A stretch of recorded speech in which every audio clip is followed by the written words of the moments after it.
Hello guys, I'm Kike and welcome to this video. I wanted to make a quick update on what I'm working on. So as you know, since I posted on announcements that I was pretty much trying to be a little bit more away on the daily life of the server, just trying to enjoy the summer a little bit pretty much.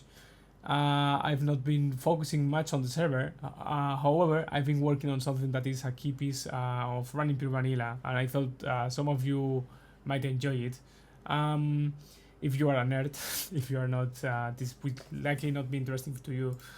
But yeah, so I'm just going to show you what this does. So basically, as you know, PureVanilla is a combination of 10 SMP servers, 10 survival servers, because we have 1 to 5 simply servers, then 3 cools and 2 chills. So yeah, it's 10 SMPs, which is quite large thing to manage.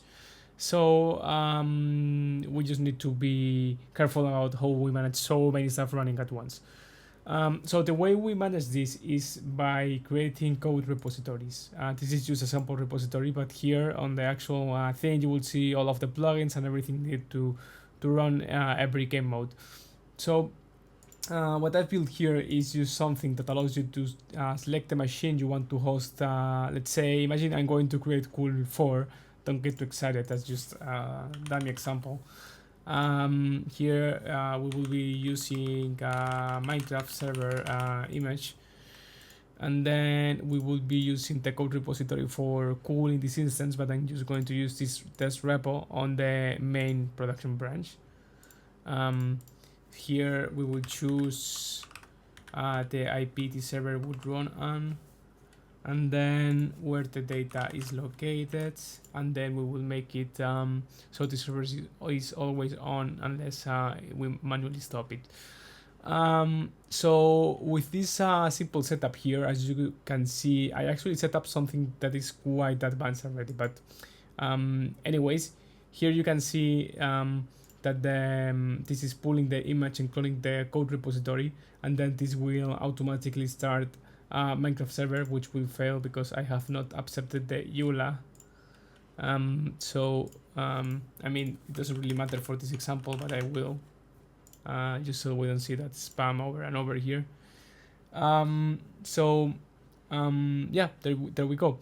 So one of the main improvements you will notice with this update is that as you know, sometimes I mostly on the weekends and go and fix stuff, and then I restart the server, and everyone is annoyed at me because I restarted the server, which is quite funny because it doesn't matter what I do. If I don't update the server, people get mad at me because I don't update it, and if I update it, people get mad at me because I restarted. Anyways, so one of the improvements I've made to this new system is so instead of making so the changes I do on the code repository deploy instantly to the server, I can make it so they actually only deploy on let's say 10 a.m. in the morning Europe, which is pretty much the lowest point of activity in the server. This way I will only annoy some people, mostly people in Australia, so sorry. But this is pretty nice way of solving this issue. So we won't see 30 restarts over and over. Instead, we will just see one at 10 a.m. and then we will be all set. So here, this is the way to represent it. So this will be at 12:00 UTC. And then yeah, let's happen to do here an update to the repository, shall we? So if I update this, you will see that this will create a queue deployment, and then you can also see that many of the containers do not have this setting to be a queue, and they actually deploy instantly, which is quite cool to see all of them actually deploy instantly.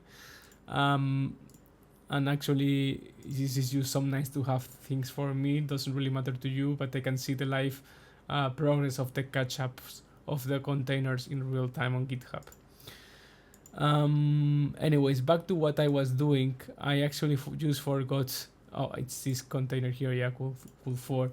So you will see that here it is just cute. We can actually force this.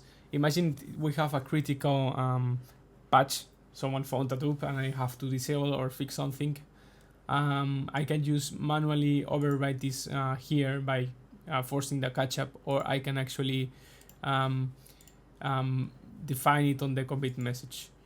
Here you will see that this should actually be updating. Did it update? Cool 4, yeah, it's actually right here. It was so quick I didn't even notice. One other improvement I made is so I can actually manage backups from here. So this did exist before, but it did not have an UI like it does now. So imagine we are storing cool4 on a folder on the backup server called as backup. So here I can make it so we do a backup, let's say hourly, and then we used keep these settings on, doesn't really matter.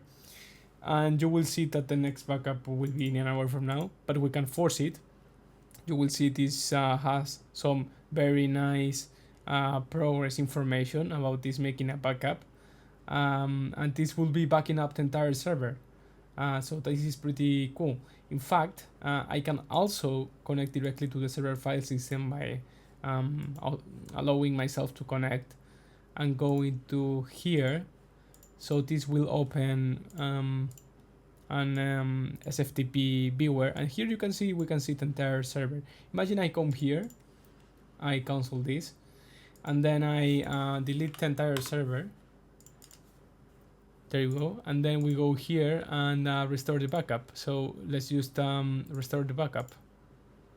So this will restore it, and then here we will see the files. Actually, you will see there are different files, but this is just because I have some other containers making backups to the same folder, which actually overrode the backup I did. But this won't be an issue because this will be checked on the production server. So yeah, this is pretty much it. I think it's pretty cool that we can now make so deployments are less annoying. We can see backups and restore them right away. So that might seem like something stupid, that actually it's quite important, because sometimes stuff breaks and this makes it easier to fix the stuff once they break.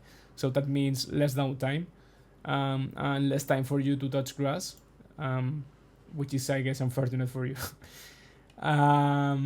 This has some other cool, some cool details like port authentication and so on. Like, for example, we can make it so this is only accessible on a private network and this port won't be open, etc. But this is just at this point only very few people will know what I'm talking about, but it's just very important stuff for production servers. So yeah, and actually we can see here the affected containers by repository update. So this is pretty much everything I had to show. So I hope you guys enjoyed this video, and thank you for respecting my time off.